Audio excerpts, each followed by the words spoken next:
After a 5-game losing streak and the Jets dropping to 4-8, Nathaniel Hackett and Zach Wilson have the game of their life. That's football, Susan. The Jets score on offense 3 touchdowns. They put up 30 points.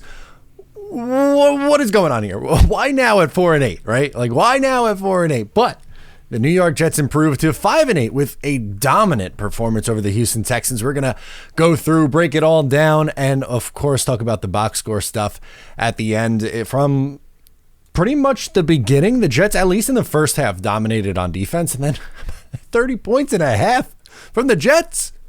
You're allowed to do that? You're allowed to score multiple times? Touchdowns? Craziness. All right, so the Texans start with the ball. The Jets win the toss. They defer.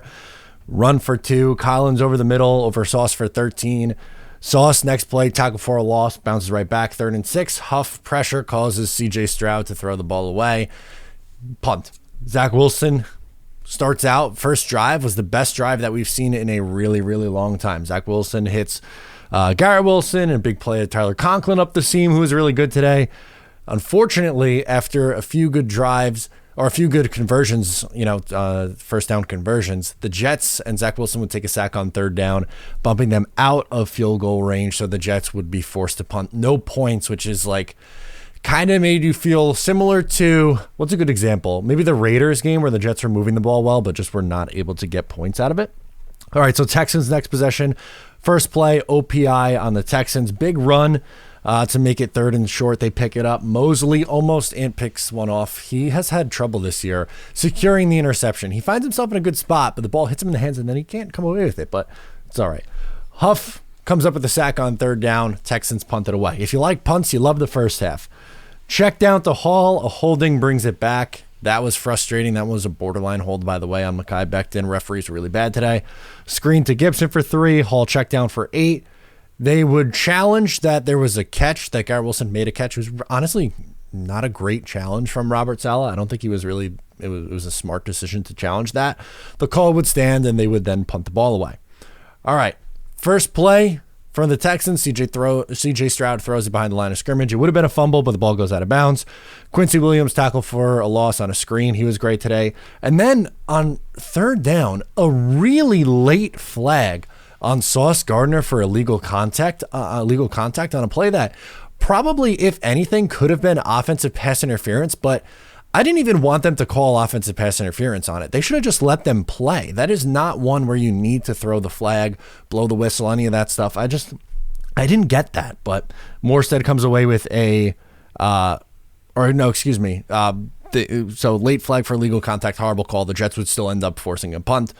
Good. Jets get it to 4th and 1, and they go for it. I'm glad that they went for it. It was an aggressive play, and it was a really good play call from Nathaniel Hackett. Jets went up to the line, were doing like they were going to try to draw him off of the hard count. Then a jet sweep to Garrett Wilson picks it up. Big play on the check down to Breece Hall. Then Hall tackle for a loss. Jets were forced to punt. Morstead, who's phenomenal, pins him inside the 5. Jets defense forces a 3 and out. Jets get the ball with great field position from the 45. They go 3 and out.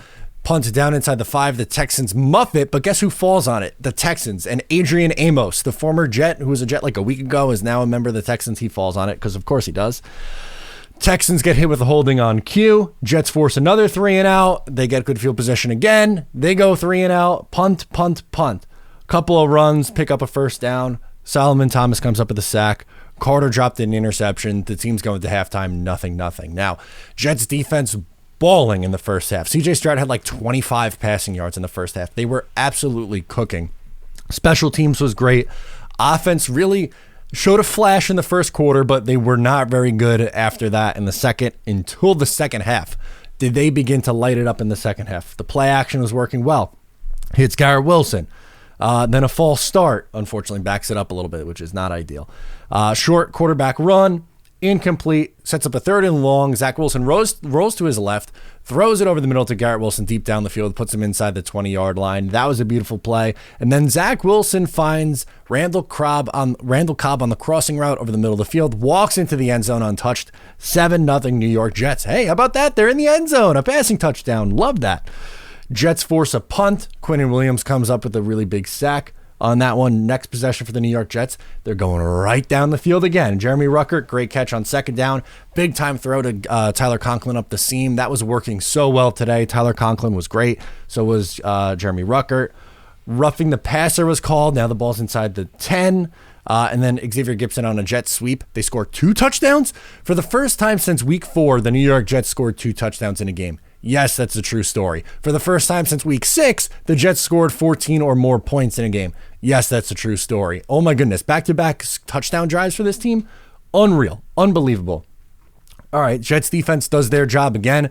It looks like they're cruising. The Jets are moving the ball well, and then all hell breaks loose to an extent. Zach Wilson is scrambling. He picks up a first down, and instead of sliding, he tries to pick up a couple of extra yards, and he fumbles.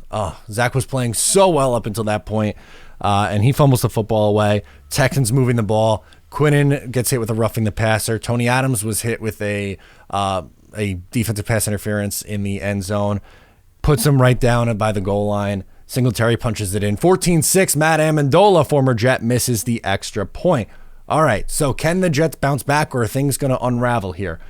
2 runs, Jets pick up a first down on the dump off to Brees.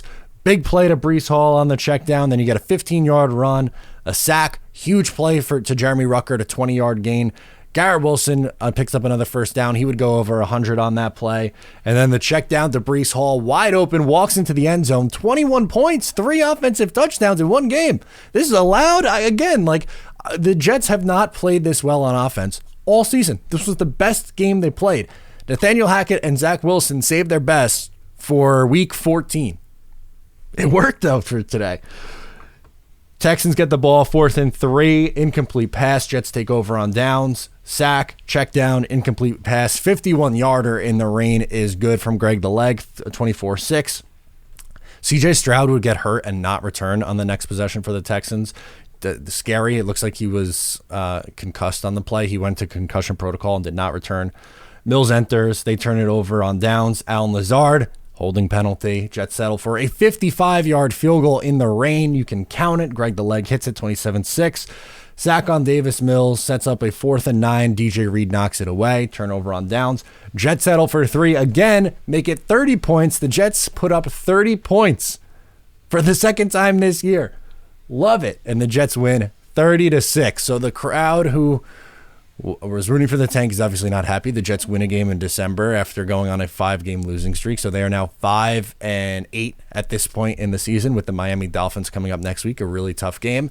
But the Jets found their way into a win column with arguably, again, the best game from Nathaniel Hackett all season and from Zach Wilson all season. And if you look at the box score numbers, that shows it. It was 27 of 36 for Zach Wilson. 27 completions for Zach Wilson. By the way, 27, let's do some quick math on that.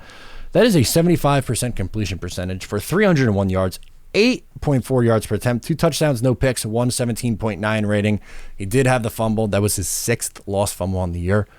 That is the only criticism that I have of him. Other than that, he was great. He went over 300 yards, 2 touchdowns. Good for him.